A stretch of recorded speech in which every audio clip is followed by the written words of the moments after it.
Yung presyo nito is umabot po siya ng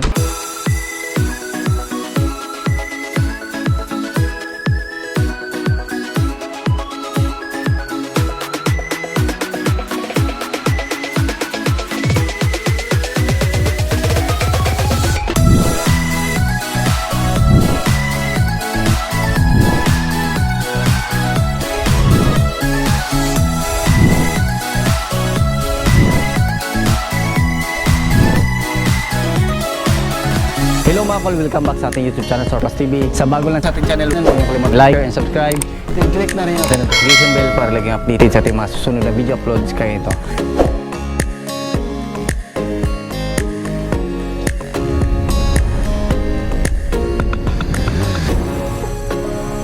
So, ngayon mga kol, pakita natin yung ating Suzuki Every Wagon Sport Edition K6 engine, 660cc, 63 horsepower, 12 valve, 3 cylinder engine. So yung unit natin is DE64W Sporty Edition. So ito yung pangalawang lumabas na mga DE64W, so Sporty Edition. So naka 3 layer headlights po ito mga kol.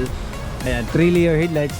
Magkaiba yung high beam at saka yung ating low beam. So park light din yung ating signal light. So meron siyang fog lamp na original mga kol. Ayan, so H11 or H8 yung bulb nito. Dito meron tayong body kit. Yan po yung original na body kit ng ating unit. So naka 13 inches mag wheels, Japan original. Tapos brand new tire po ito mga kol. So fully undercoat po yan. So yung unit natin is all wheel drive. So ang original nito is yung mga 4x2 is rear wheel drive. Ito is meron siyang front drive. Ayan, so all wheel drive yung tawag kasi wala naman siyang push button or yung tinatawag na part-time na 4x4. So 4x4 po ito na all wheel drive. So meron tayong fender light dito, side mirror, stock, then yung ating retractable din, auto fold din ito mga kol. So kita natin yung visor, kompleto po yan, yung rim visor natin. Then yung poste is kulay black. So high roof po yung unit natin ngayon, fully tinted po yan mga kol. Ayan, so meron siyang body kit dito, makita natin. Double power slide po yung unit natin. So ito yung remote niya. So try natin. So long press natin yung ating power slide. Ayan, function siya. Ayan. So try natin yung kabila din. Ayan. So meron din siyang child lock. Pag nakababa is nakalock po yan sa loob. Then taas po yung free natin. Ayan. So pwede din natin yan manual natin mga kol, pwede din kamayan natin pag hindi mag-function yung ating remote. Pwede din natin yan i-manual kung gusto natin. Ayan, so dito makita natin is drum brake yung likuran, disc brake yung ating harap. So coil spring po ito mga kol. Ayan, so meron siyang body kit dyan. So yung mga ordinary wagon wala pong body kit na ganito. Ayan, so makita din natin dito sa likuran, buo yung kanyang backlash dito. Yan po yung kanyang spoiler, original po yan sa mga high roof na DE64W. So nakatayo na yung kanyang tail light. Yan, so meron siyang chrome dito. Sa mga Sporty Edition meron siyang chrome dito mga kol. Ayan, so sa mga Smiley Edition at saka yung ordinary wagon wala po. Yung meron ganito is yung Sporty Edition at saka yung Samurai Edition na loaded. So meron tayong Every Wagon emblem. Yan. So dito makita natin meron din tayong body kit. So original muffler. Yan po yung muffler natin, Japan original. Ang ganda. So maganda po yung tunog nito mga kol. So makita din natin nandito yung ating sport tire. Fully undercoat po yung ilalim natin. Ayan. So dito meron tayong nilagay na plate holder para hindi mabend yung plaka natin. So dito makita natin yung ating reverse camera. Ayan. So dito tayo sa interior. Yan, so bago na po yung mating natin mga kol. Nandyan pa rin yung original. Then nilagyan natin ng bago. So plastic dito, cover. Then makita natin yung ceiling natin is black. So yan po yung ceiling sa ating standard na setup na Every Wagon. So open natin yung sliding natin para mas makita natin yung loob. Ayan. So plastic, meron siyang mga lagayan dito, left and right. Yan, yan yung lagayan niya, yung ceiling natin. So standard. So dito makita natin naka plastic na din yung ating mga step board. Yan, so meron siyang auto step dito. Then yung running board natin dito is naka plastic. Then makita natin dito yung ating jack, tie rings at saka yung riser natin. Ayan, so ito yung seat cover natin. So beige yung kulay or cream. Ayan. So meron siyang headrest, meron siyang armrest, meron siyang dalawang cup holder. So ang kagandahan sa mga ganitong upuan, pwede natin i-recline kung gusto natin na comfortable. So pwede din natin ito ma-move forward, then pwede din natin ito ma-move atras. So yan. So yung kagandahan din sa mga every wagon mga kol is pwede natin to i-fold yung ating upuan. Ayan. So pakita natin, hilahin lang natin to para ma-fold natin. Move natin konti sa harap. Ayan. So ganoon rin yung gagawin natin sa kabilang side. Ayan, kita natin para makita natin kung gaano kasulit yung DE64W natin na every wagon. Ayan, hilahin lang natin to mga kol para ma-fold natin. Ayan. So yan po yung upuan natin pag naka-fold. So yan po yung kagandahan sa mga ganitong wagon mga kol, kasi multi-purpose po ito. Pwede natin gawing mini camper van, pang negosyo, pang pamilya. Yan, so pakita natin kung tayo iupo dito. Yan po, very comfortable po tayo dito mga kol. So yan yung kagandahan nito, lalo na pag ginawa nating mini camper van. Ayan, so mag-travel kayo, so pwede dito sa ating DE64W na unit. Ayan, so balik natin. Ayan, so ito yung the best. So kung bibili tayo ng sasakyan, dapat meron din siyang purpose, hindi lang pang service, kundi pwede natin pang negosyo. Ayan, pang camping. So multi-purpose po yan yung ating unit. So yan, pwede natin yan move lahat. Din bago na din yung mating natin, nandyan pa rin yung original, din nandyan pa, nilagyan din natin ng bago. So rubber po yung bago. So sa seat cover natin meron tayong mga lagayan dito. Yan.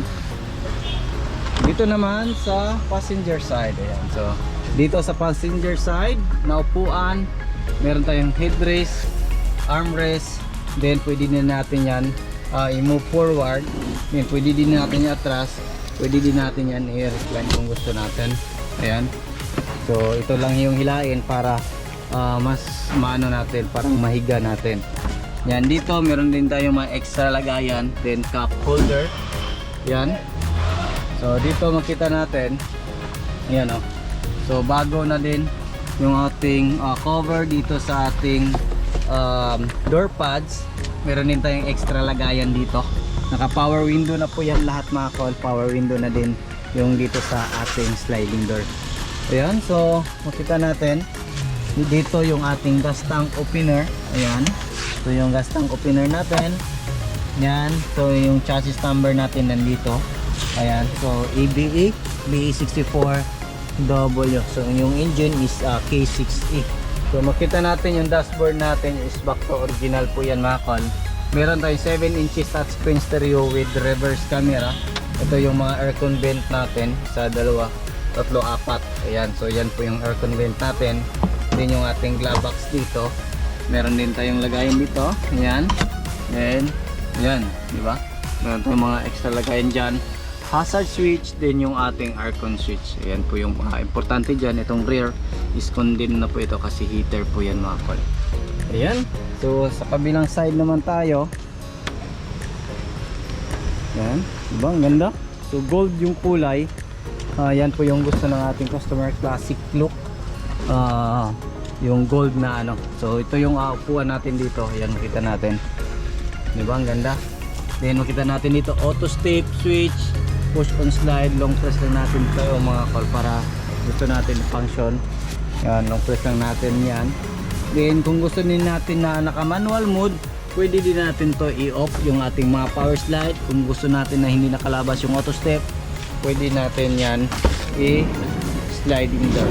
Ayan, manual po yung sliding door pag naka-off po yung dito. Ayan, so dito all power, auto fold. Yan, turn on natin yung susi para makita natin mga kol. Ayan, on natin. Ayan, auto fold, power window. Ayan, so function lahat.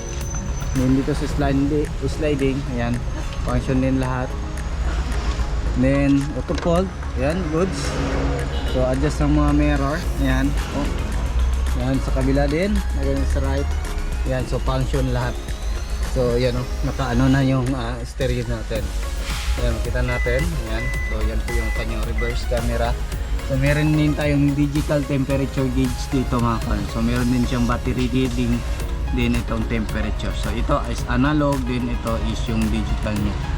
So start natin yung makina natin. Yan. So ganda ng andam niya. So makita natin yan.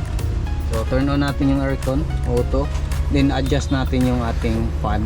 Kung gusto natin mataas, din kung gusto natin na mababa. So ito yung look ng ating dashboard pag tayo iupo dito sa driver side. Ayan, diba?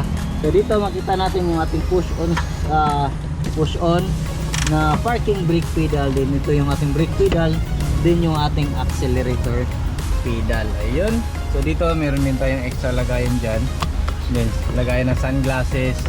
Then ito yung ating sun visor. Ayan, magkabilaan po yan mga kal. Ayan. So ito yung registration natin nandyan. Yan. So diba? Ganda.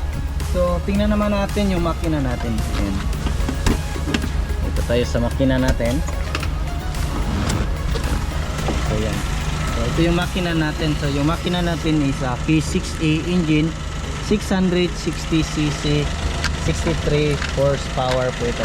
So 3 cylinder po itong makina natin mga kol. 12 valve all aluminum engine. So naka turbo po ito mga kol. Basta 3 layer headlights or yung mga top of the line na D64W is turbo po yung makina niyan mga kol. So check natin yung power. Yung turbo is goods ba yung function.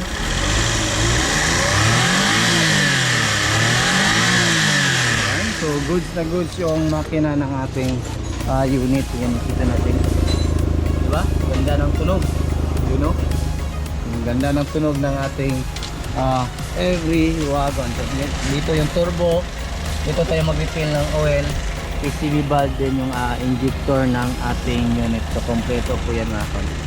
So sa kabilang side nandyan yung ating throttle body. So dito naman makita natin yung ating intake manifold. So aluminum po yan.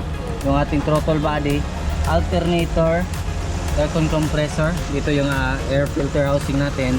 Din yung ating main fuse box. Din dito yung ating ECU.